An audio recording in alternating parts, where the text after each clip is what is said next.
This video contains footage from a product in development and is not reflective of the final product. Things like gameplay, content, tuning, assets, and player ratings may differ in FIFA 23. Hello, what's up ladies and gentlemen, how you doing? It is me, Lasty here, and welcome today to a new FIFA 23 Ultimate Team video. Today we're going to be talking about the new power shots on FUT 23, or on FIFA 23 in general, of course. And if you do enjoy, do a couple of things for me right at the start of the video. Firstly, smash that thumbs up. That'd be brilliant. Share it with your mates. Let's get more people seeing FIFA 23 before its release. And of course, don't forget to subscribe to my channel if you are new. So, what you're going to see today is basically a whole bunch of short clips. Now, all of the power shots, right? These are going to range from me taking an absolute worldie of one and scoring a beautiful goal. Me taking one just like right there with Messi in a good position, but I didn't quite aim it right, and it flies over the bar. Too much power, perhaps. And then somewhere they get blocked before you can even take the shot. And we're going to basically just talk about when to use them, how to do them, and just the intricacies of these new power shots, because they could be quite a big feature in FUT 23. You know, if you get to use them right, then you could be onto a worldie where you're going to start scoring loads and loads of goals, and your opponent's just not going to know what's hit them. So, essentially, to take a power shot on FIFA 23, it's the same button mechanics as if you were going to hit a driven shot on the last couple of FIFAs. So you hold the L1 button and the R1 button, or if you're on the Xbox or whatever, the LB and RB, basically the bumper buttons on your controller. You hold them down, you fire your shot up, and it takes quite a while. You'll notice there's a little zoom in on the camera, you know, as if some sort of game breaker shot is about to happen from old school FIFA streets. We love that. But of course it is in a more realistic FIFA game, so it's not going to be quite as, like they say, the game breaker. Yeah, it's a lot more realistic than that, but it does put a decent amount of power behind the ball. So from what I've witnessed so far, there's no way to, of course, add like a different style of shot to it. So it's not going to be a power shot finesse, because you're already holding the finesse button down as part of the power shot. So it's just going to be you know, cranking up an absolute brute of a shot that is hoping to have enough speed and power behind it that it flies past the goalkeeper. All right? So it takes a little bit of time for you to wind that shot up, to power that shot up almost. And you'll see there's a few situations where, because it's doing its thing, you know, and winding up for what is hopefully going to be more of a chance of scoring a goal, that is the drawback. It takes a bit of time. And in that time, if your opponent spots you doing it, he might, or she might, adjust their goalkeeper movement to have a little guess at which way you're going to go, for example. Or they might just about have enough time to get a defender in the way of it, put a slide tackle in, to, you know, a last-ditch effort there to try and stop that goal from going in the back, or stop that ball from going in the back of the net.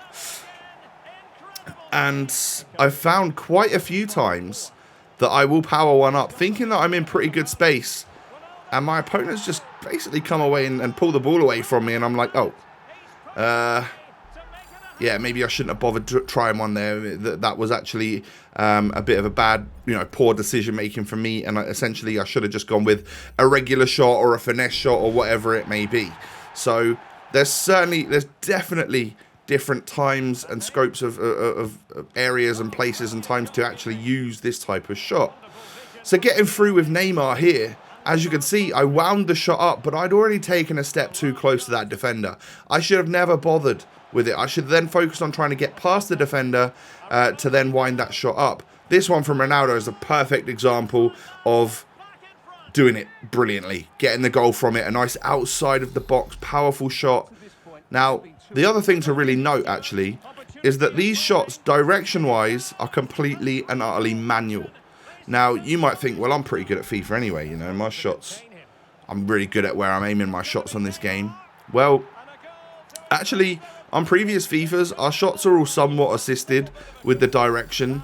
You might be great at timing them and hitting it at the right time and stuff, but actually the direction, you'll probably find that the first few of these that you take, go flying wide of the post, because actually when you're trying to shoot and you're shooting left to right, like in this clip right here, and you would normally just hold down the right hand side or maybe a little bit up to try and get a left direction on it, and that is going to skew your shot quite far wide of the post, my friends. And you'll see the ones where I score them, they're not necessarily even in the proper part of the corner of the net. It is just so powerful. Like this one, for example, from Ronaldo, it will probably tell you the speed actually in the new in this new awesome graphic. 123 miles per hour, kilometers per hour, I guess in miles per hour. Just an insane amount of velocity and power behind the ball. There's a good example of one where I wound one up when I really shouldn't have. There's two defenders in front of me. Of course, one of them's going to step out into the way and block the shot and take the ball off me and make me look like a complete idiot. I have dabbled a couple of times in the ball is up in the air coming to me. I think I've got quite a lot of space. I'm going to power one of these up before the ball drops and see if he'll hit it on the volley. Now, sometimes I've found that they do actually hit on the volley and they are kind of nuts. I think it adds another level of difficulty to it because you've got to work on a ball that's flying through the air as well as trying to figure out whereabouts in the goal you're hitting it with complete and utter manual direction. And then two, I found sometimes I haven't pressed it quick enough. I haven't judged it quick enough. So actually, you power the shot up. It's in midair. You're still powering it up and it hits the ground. So then they hit like this half volley thing. It takes even longer because the ball's dropped, but actually it hasn't. You're not ready. Haven't powered the shot up fully yet. So yeah, you'll notice, I mean, Heung-min Son was pretty good at them. I brought him on as a substitute a couple of times. So he was playing on base stats, but he is, of course, a 5-star week for amazing. He's got an amazing shot, of course, so that works. I also found that Haaland was particularly beastly at these, and you'll see that in the next set of clips here. These were some of the games that I played against Maxime MXM, and yeah, I mean, the level of Haaland, it's because he's a massive guy with a crazy long old left foot. They just they fly. They absolutely fly. I think I hit my most powerful one in some of these games, and I think I hit like 128 miles an hour or whatever unit of speed they were using in that one. So it was a particularly fast one when considering Ronaldo's was like 123. But yeah, there may be instances here where, me playing against a friend meant that we left a tiny bit more space to try and work on these shots a bit more. So you might get into some competitive games and realise, actually, there's no way I'm getting this shot away because the defenders are just going to be on me. Someone's on high press. It might make it way more difficult for you to take the shot. But, yeah, when you do get in a situation, I think it might just relieve some of those painful moments when you get through one-on-one against the goalie and you're like, oh, I don't know what shot type to do, and then you just completely mess it up. Whereas this one, it's like, if I get through one-on-one, I'm aiming like a real footballer would, probably to hit the ball across goal, make it difficult for the goalkeeper to... oh, that was a wayward one. That was an awful shot from me right there. But yeah, make it difficult for the goalkeeper to dive down and save across the goalkeeper, loads of power, as far into the corner as I can get it, even though it's manual direction, and just put an absolute ton of oomph behind the ball so that it flies into the back of the net. There's the 128.1 from Erling Haaland, who of course has just longer legs, is faster, is better at everything in this game at the moment. I did actually try. I went into the kickoff modes and tried England versus Germany, the women's football, and I was able to hit a really nice, was that a volley or a half volley there? That was a really nice goal from Ella Toon. Just look at this ball. I think it may glitch through the... Yeah, that's unfortunate. It glitched through the leg a little bit there.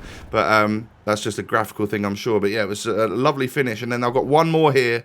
So if you enjoyed today's video, learnt more about the power shots, when to use them and stuff, thank you for watching and hit the thumbs up. Share this video with your mates so we can learn more about how FIFA 23 is going to work. And of course, subscribe to my channel if you're new.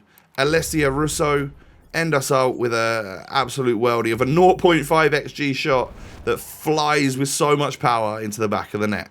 I'll see you next time. Peace.